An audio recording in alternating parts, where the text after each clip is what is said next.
Hello guys, welcome to Amica Jeans. Today we will discuss the most important topic, that is difference between culpable homicide and section 300, that is murder. Okay.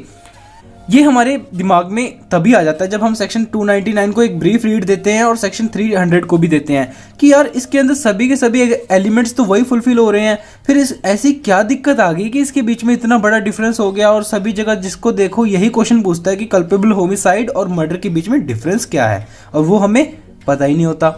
हमारे कोई junior होते हैं, हमारे कोई senior होते हैं, किसी से पूछ के देख लीजिए, ज़्यादातर 90% जो लोग हैं वो इसके अंदर कंफ्यूज ही रहते हैं कि कल्पेबल होमिसाइड और मर्डर के बीच में डिफरेंस क्या होता है, जबकि ये इतना सिंपल टॉपिक है। ठीक है, तो हम इसको स्टार्ट करते हैं।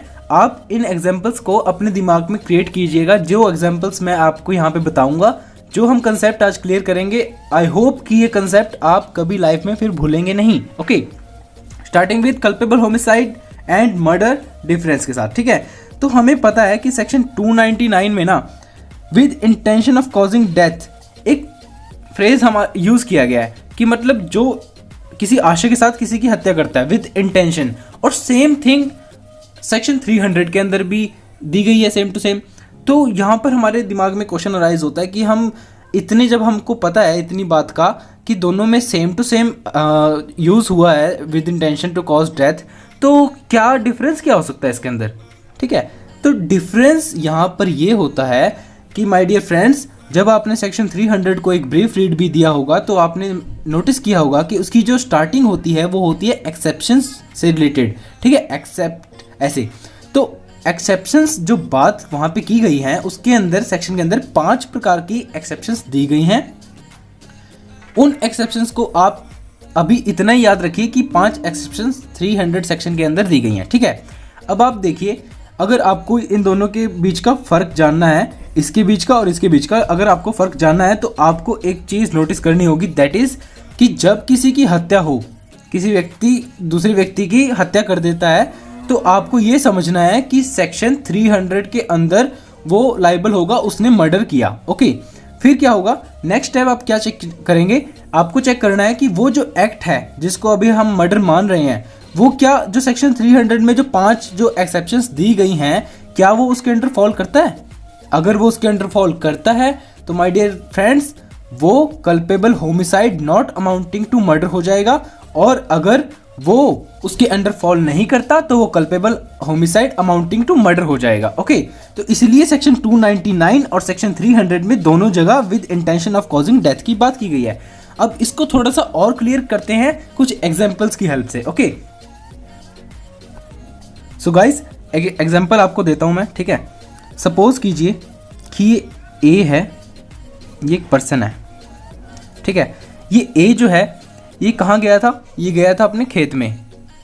ये अपने खेत में गया था कुछ काम से, ये सुबह गया था 8 बजे और ये शाम को 7 बजे वापस आता है अपने घर पे। ठीक है, ये आ गया होम, घर आ गया ये अब। ठीक है, जब ये घर आता है और ये थोड़ा सा और घर के अंदर जाता है, तो ये क्या देखता है कि जो इसकी वाइफ है बी, ये क्या है, वाइफ ऑफ ए। ठीक है, ये वाइफ ऑफ ए है, और जो सी है, ठीक है, ये कौन है, ये है lover of B. They were having intercourse, sexual intercourse.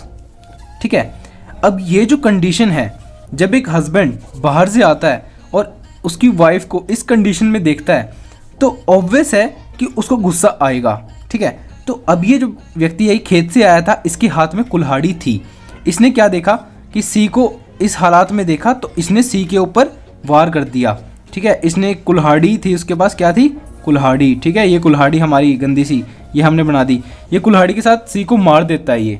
ठीक है, तो जब इसने सी को मार दिया, अब यहाँ पर क्या है, इंटेंशन है।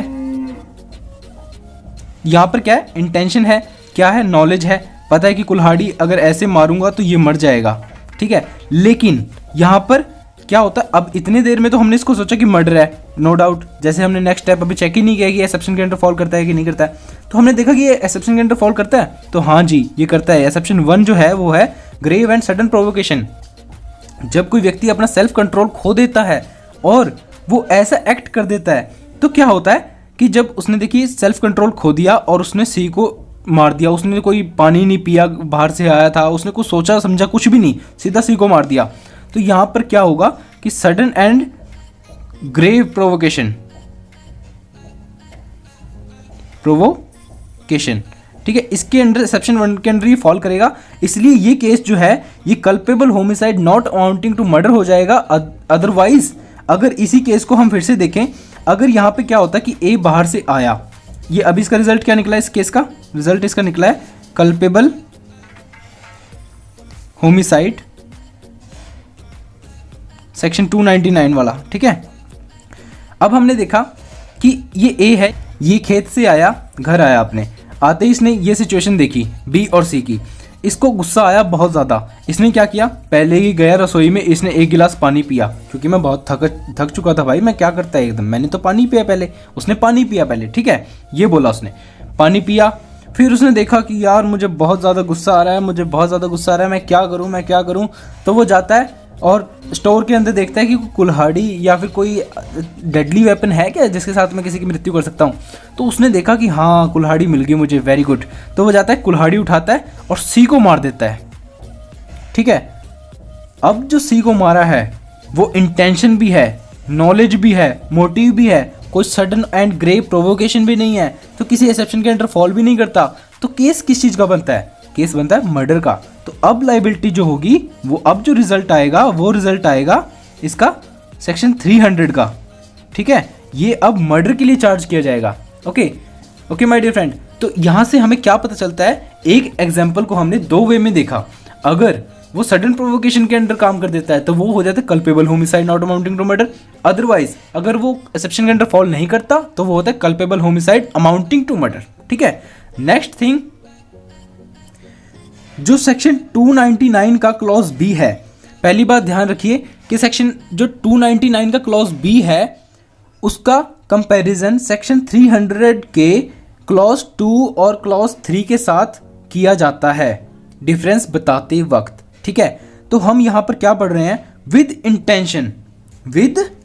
Intention of causing such bodily injury as it likely to cause death.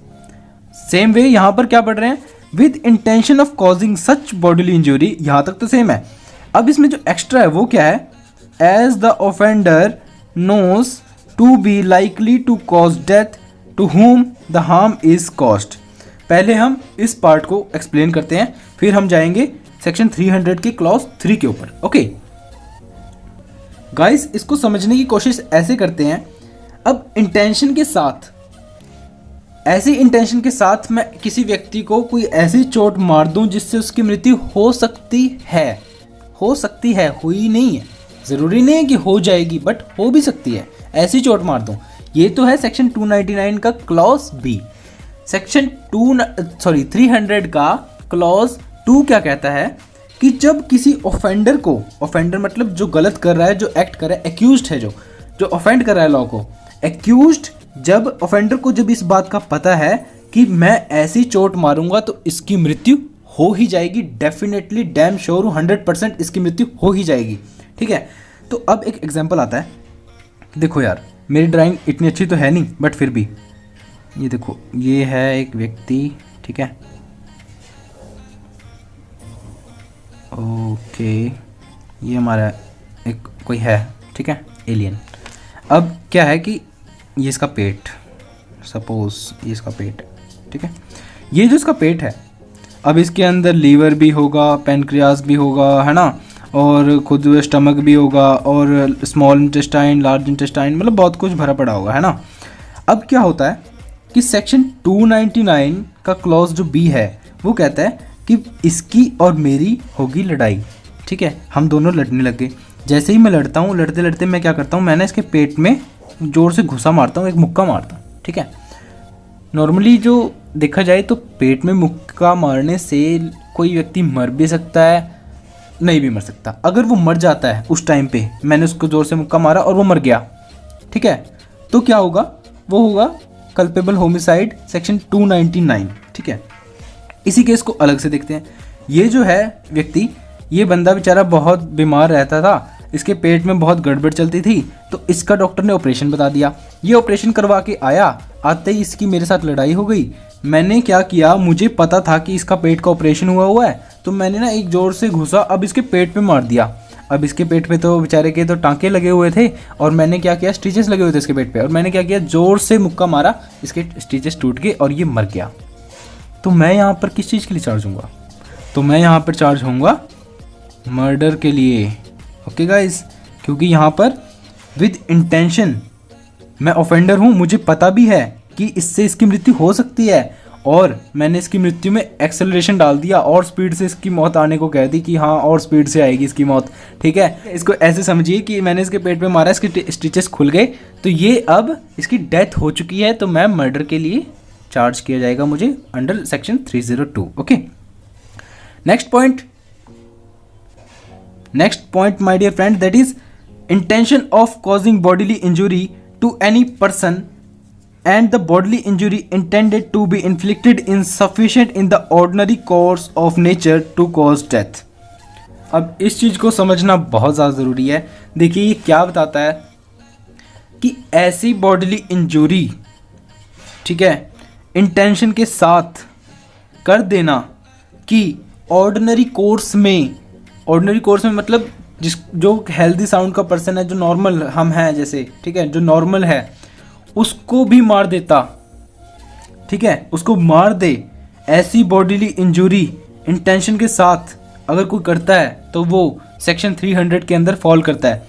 इसी एग्जांपल को समझिए, हम ज़्यादा दूर नहीं जाएंगे, इसी एग्जांपल में समझते हैं। क्या होता है कि ना तो इसका पेट का ऑपरेशन हुआ, ना मैंने इसके पेट में घुसा मारा, ठीक है, ये बंदा आराम से खड़ा है, मेरी इसकी होगी लड़ाई, मैंने क्या किया, तलवार निकाली, तलवार से इसकी गर्दन पर वार किया, अब इसकी गर्दन काट दी मैंने, या फिर मैंने इसके तलवार को इसके दिल, यहाँ पे इसका दिल है, ठीक है, और मैंने इसके दिल के आर पार निकाल दी। तो ये जो मैंने एक्ट किया है ये ऐसी बॉडीली इंजरी है। अगर सपोज कीजिए कि जो मैंने तलवार उसकी गर्दन पर मारी थी, ठीक है, उससे इसकी मृत्यु तभी तो नहीं होती है, लेकिन थोड़ी देर में हो जाती है, तो भी ये मर्डर है, ठीक है। और क्योंकि ये ऑर्डिनरी कोर्स ऑफ नेचर में डेथ कर सकता है, ये कुछ तो इसके जो मैंने हथियार यूज़ किया, तलवार यूज़ किया, यही बहुत बड़ी बात है, ठीक है। इसलिए हम इसको यहाँ पर ऐसे एक्सप्लेन कर रहे हैं कि जब कभी भी कोई तलवार से, कुल्हाड़ी से या फिर कुछ ऐसा डेडली वेपन से वार करता है जिसमें ऑर्डिनरी कोर्स में प्रोबेबिलिटी हज़ारों गुना बढ़ जाती है कि हाँ ये मरेगा ही मरेगा, ठीक है। वैसे यहाँ पर वर्ड यूज़ नहीं किया गया लाइकली टू कॉज डेथ, ठीक है, यहाँ पर सफिशिएंट है इंजुरी ऑर्डिनरी कोर्स में किसी की हत्या करने के लिए। ओके, नेक्स्ट पॉइंट क्या है, द नॉलेज। देखो यहाँ पर बात आती है सिर्फ और सिर्फ नॉलेज की। Section 299 clause C states us about knowledge, and clause 4 of section 300 that is murder क्या बताता है हमें, विद द नॉलेज के साथ कोई ऐसा इमिनेंटली डेंजरस एक्ट करना जो मस्ट, ठीक है, ऑल प्रोबेबिलिटी, सभी प्रोबेबिलिटी में मृत्यु ही करेगा, या फिर ऐसी बॉडीली इंजरी कर देगा जिससे मृत्यु हो जाएगी या हो ना भी हो, बट हो जाती है, लाइकली टू कॉज। ओके, तो यहाँ पर क्या बताया गया है कि सपोज कीजिए कि मैं जो हूँ, मैंने क्या किया, देखो मुझे ना मार्केट जाना था, मैं यहाँ से चला, अपनी कार ली, ठीक है, कार को मैंने 100 की स्पीड से भगाया, 100 किलोमीटर पर आवर की स्पीड से भगाया, ठीक है। भगाने के बाद मैंने देखा कि जो मेरी घर के सामने वाली गली है, जो मेरी स्ट्रीट है, जहाँ पर मेरा घर है, वहाँ पर कोई भी नहीं है, एक सिंगल पर्सन भी नहीं है, क्योंकि टाइम है जून जुलाई का, बहुत ज़्यादा धूप पड़ती है, मैं 1 बजे हूँ, तो 1 बजे के टाइम पे कोई भी नहीं है उस टाइम पे गली में, ठीक है, और मैं पूरी स्पीड से कार को लेके जा रहा हूँ, कम से कम 100 किलोमीटर की स्पीड से, ठीक है। तो क्या होता है कि अगर उस कंडीशन में अगर कोई बच्चा अचानक से आगे आ जाए और वो गाड़ी के नीचे आ जाए तो डेफिनेटली वो मर जाएगा, ठीक है। तो वहाँ पे अगर वो मर जाता है तो मैं कल्पेबल होमिसाइड के लिए चार्ज हो जाऊँगा, कन्विक्ट हो जाऊँगा कल्पेबल होमिसाइड के लिए, ठीक है। लेकिन क्यों हो जाऊँगा, क्योंकि मेरी इंटेंशन तो नहीं थी उस बच्चे को मारने की, ठीक है, इंटेंशन नहीं है, लेकिन नॉलेज तो है, कम से कम मुझे पता तो है अगर कोई बच्चा आ गया गाड़ी के सामने तो वो मर भी सकता है। कोई बच्चा क्या, कोई भी आ जाए गाड़ी के सामने तो मर भी सकता है ना। नॉलेज थी ना, लेकिन मैंने नहीं उसके ऊपर ध्यान दिया, इसलिए मैं चार्ज होऊंगा कल्पेबल होमिसाइड के लिए।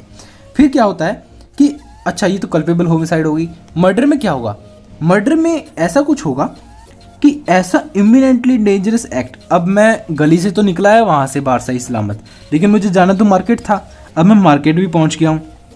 अब मैं मार्केट में जिस टाइम एंटर करता हूँ मार्केट के गेट के अंदर, तब भी मेरी स्पीड कम से कम 90 किलोमीटर या फिर 85 किलोमीटर पर आवर की स्पीड होती है, ठीक है। अब वहाँ पे भीड़ भाड़ होती है, बहुत ज़्यादा भीड़ होती है, और मैं क्या करता हूँ, ब्रेक अप्लाई करने की कोशिश करता हूँ, और ब्रेक अप्लाई होते होते भी किसी को लग जाती है, ठीक है।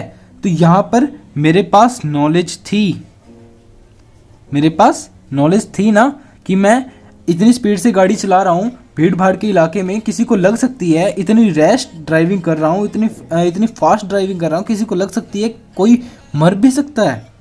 और मर भी सकता नहीं है, इतनी स्पीड से गाड़ी चला रहा हूँ कि मरेगा ही मरेगा अगर मेरी गाड़ी के सामने आ गया।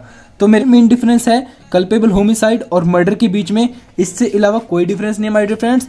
ये कंसेप्ट अगर आपको क्लियर हुआ हो तो वीडियो को लाइक करें, शेयर करें, चैनल को सब्सक्राइब करें। Thank you.